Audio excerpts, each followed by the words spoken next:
Alright guys, yan. Nakita nyo, offline na tayo, no? So medyo offline na dahil tayo pauwi na. Baka pasukan pa tayo ng booking na palayo. So di tayo ngayon sa Marikina. So offline tayo. Ito yung mga naging biyahe natin for today. Yan, medyo baka malabo. July 30 na. July 30, 10 PM. Ay biyahe natin. So yan, offline na tayo dahil kailangan natin umuwi. At meron pa naman tayong bukas. So ayan, yung kinita ni Motolex, add nyo na lang, no? So yun, 695 plus 30%. Yan. Pwede.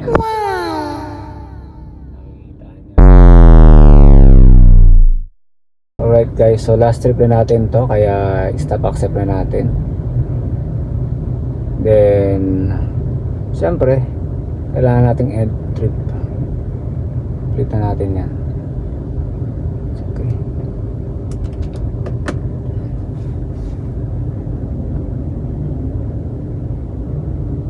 Alright, so yun, done.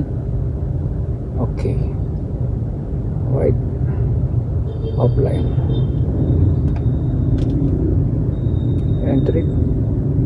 entry and voila. So ito na yung biyahe natin ngayon, no? So watch nyo na lang. So August 1, and then nung nakaraan July 30. So kahapon July 31 hindi tayo bumiyahe dahil offline duties tayo sa depot para mag-OJT. So ngayon biyahe ulit tayo, 3,000, kaya ba? Nung nakaraan 3,000, ngayon 3,000 plus uli. So start tayo ng 6:30 at tapos tayo ng 8:16 PM. So 8:42 pala, 8:42. So na-pick up natin yan ng 8:16. So yun yung biyahe natin ngayon na August 1. Oh, di ba? Malinaw. August 1 na biyahe natin. So tinry uli natin ng bumiyahe ng gross na 3,000 pesos from 6:30 to 8:43 PM. Alright, let's go.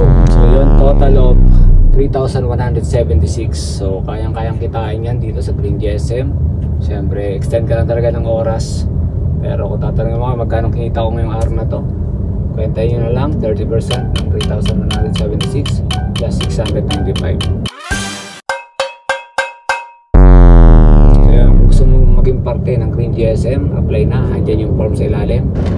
Bossing, nakita mo na yung pwede mong kitain dito sa Green GSM. So posible na mag-cross ka ng 3,000 isang araw. So extend ka ng oras. So, siyempre pagka 3,000 na yung gross mo, 30% ang magiging commission plus 695, add mo na lang. So kung gusto mo maging parte at maging Green GSM driver, andyan yung form sa baba, pilapan mo na at magkita-kita tayo dito sa depot at maging isang driver ng Green GSM. Let's go, bossing, let's go.